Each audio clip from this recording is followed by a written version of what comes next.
True School Sports. Let's go, baby. Bow. Be careful what you wish for because it can become a reality. Yeah.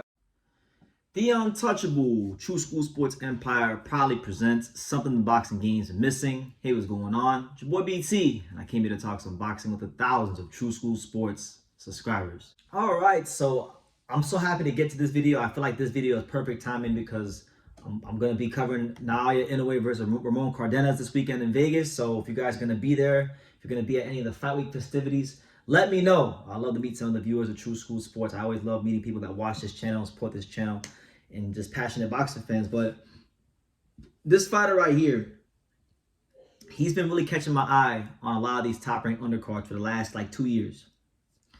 And he's had really impressive performances every time I've ever seen him fight. And now he's not even a prospect. I can't even call him a prospect no more. Now he's a legitimate world-level contender. And we're talking about the Dominican Olympian. We're talking about the hard-hitting, sensational Dominican welterweight contender, 15-0, Rohan Polanco. Yes, that Rohan Polanco. Let's talk about Rohan Polanco because right now, as it stands, Rohan Polanco is your number 10 WBO contender. He's your number 15 WBC contender. So this guy could potentially wind up being an opponent of Mario Barrios in the future, and or Brian Norman Jr. in the future, and anybody above in the rankings. You know, he's on that level now. So let's talk about him. So Rohan Polanco, I like his style. You know, good style, stocky. You know, you can definitely tell when you look at him that he's a strong guy.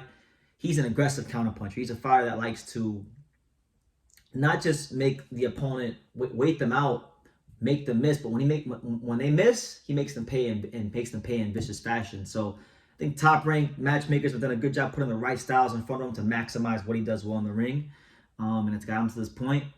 You know, he's good. He's good. I think he could probably be a little better when he leads the exchanges, but you know, he's not bad at that. It's just, you know, he's not as good as his counterpuncher. He's a natural counterpuncher, right? One thing I like about Polanco is he's aggressive, but he's also slick. So he can be right there in front of you, and he make you miss punches right there in front of you. He got very good upper body movement.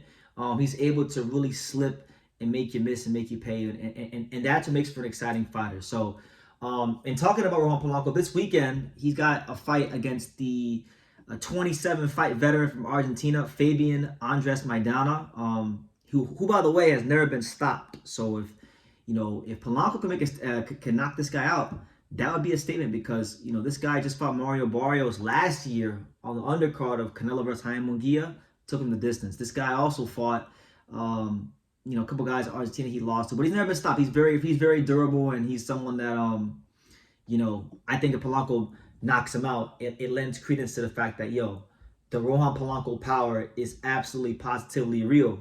And when I look at Polanco's resume, because I've seen, you know, pretty much not all of his last, you know, from 2023 to now, I've seen pretty much all his fights.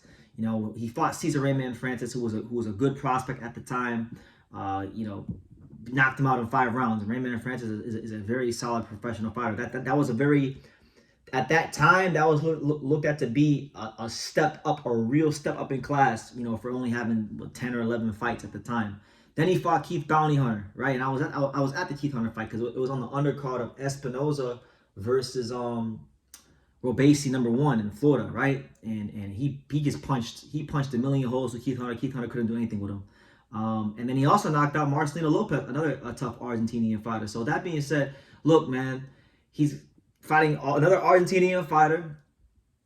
I think if he does what he's supposed to do this week, all of a sudden we're gonna start talking about, you know, Rohan Polanco as a potential opponent to Brian Norman Jr. or Mario Barrios or Jin Sasaki or maybe Rashidi Ellis or Kavaluskis, or, you know, there's a lot of, even Karen Chukwujan fight. You know, I think if he wins this fight, he's gonna be on that radar now. Maybe he could fight Abel Ramos. He'll be on that level now, and I think that's a good level to be on, because if you're on that level, you're just a step down from the world title shot. So, yeah, to me, he's been one of the more impressive top-ranked prospects. I don't put him up there like Abdullah Mason or anything like that, but I think, you know, from what I've seen, I've just really enjoyed what I've seen from him.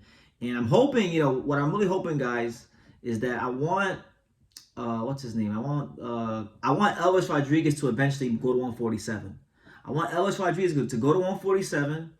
Get a couple fights, and I want to see this fight at 147. I feel like this could be the Dominican welterweight super fight showdown, but they gotta go ahead. He gotta go ahead and move up. He can't be playing around down there at 140 because you saw that they did the Elvis. They screwed him against Landolfo Delgado because Top Rank just has this hard on for Landolfo Delgado, which I'll never understand.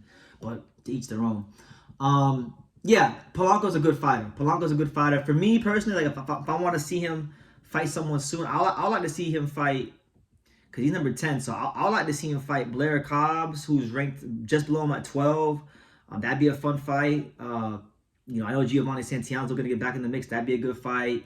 Ricardo Salas would be a good fight. But yeah, those fights, and then anybody that I mentioned above him, like Rashidi Ellis, Alexis Rocha, Karen Shukajan, Jin Sasaki in the future, even Lewis Crocker. Those are all good fights for him. But if you're someone that likes aggressive, short, compact power punchers, this is your guy. And he's someone that also has a good amateur background with him being an Olympian, so he understands distance, he understands defense and these kind of things.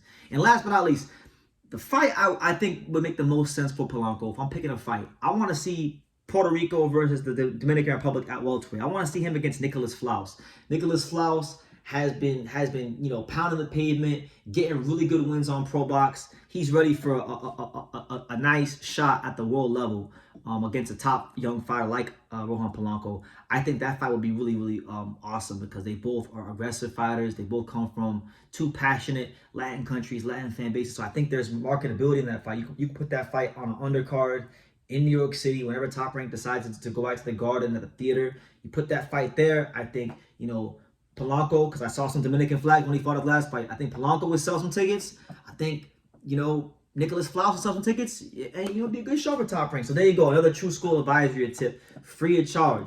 I got to start charging people True School consultations. But nonetheless, Rohan Polanco is fighting this week. It is going to be a stern test for him with Fabian Maidana. And listen, if he does to him what he did to Keith Hunter, what he did to, Cesar Rayman Francis, Marcelino Lopez, then all of a sudden now he's going to be, I think it'll be time for him to fight someone in the top 10 and really see if he's going to be that world championship talent that he looks like. Because I'll tell you this, man, there's a lot of good Dominican fighters, and Broadway Joel's been doing a great job of covering the Dominican fighters. Shout out to him, the voice of Dominican boxing. But I think that fight right there, I think Polanco is probably, right now, Alberto Puello, I think, is the only Dominican world champion. Him and Eric Pac-Man Rosa. But for me, he might just be the most dynamic talent in Dominican boxing right now. And for that, I'm really excited about him. And he's in the glamour division with a lot of high-profile names and contenders and champions. So it makes it fun for him if you're following as a fan of him and as a fan of Dominican boxing. So, yeah, that's my video on Rohan Polanco, the number 10 WBO contender, the number 15 WBC contender, the 15-0, 10 knockout, contender on the rise. Fighting this weekend on Top Rank. Hopefully, I'll see him this week at the media workouts and things like that. So maybe we'll get him here on the channel. We'll try to do that because I do like Polanco. But leave your comments down below. Make sure you guys take the time to subscribe. And like I say in every single one of these videos, you can love me or you can hate me. But I'm just a kid from Daniel. So until next time, take care, guys.